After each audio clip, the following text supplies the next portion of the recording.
It turns out that this NDP MP could be replaced by a $5 bill.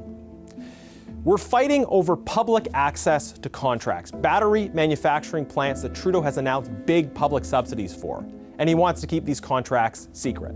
So how much money are we talking about? The total cost is over $40 billion to Canadian taxpayers. That works out to $3,000 for every household in Canada. You are on the hook for $3,000 specifically for subsidies to these battery manufacturing plants. Now, instead of supporting paychecks for Canadian workers, we've now discovered that a lot of this money will subsidize foreign replacement workers. $3,000 per Canadian family to fund foreign replacement workers working on these plants instead of funding Canadian paychecks. Now, Canadian families deserve to see these contracts. They deserve to know what they're actually getting for their money.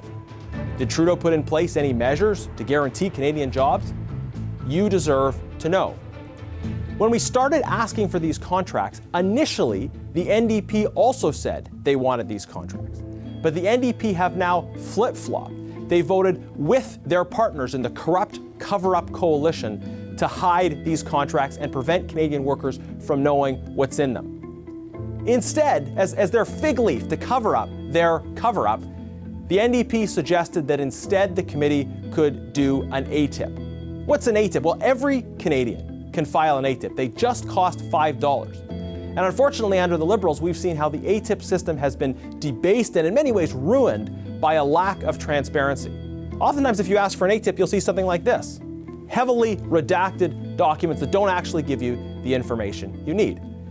Parliamentary committees have the right to request complete access without redactions to any government document.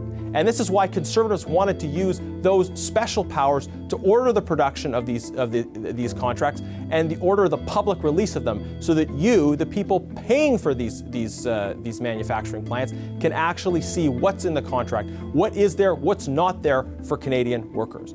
We wanted these released. The NDP flip-flopped and voted with the Liberals to bury these contracts, and they said that the committee should file a $5 ATIP instead, which will take months and get us something like this.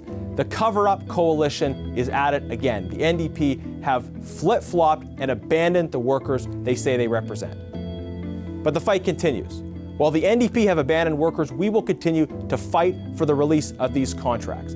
They must be fully released to the public, and we will not give up until they are.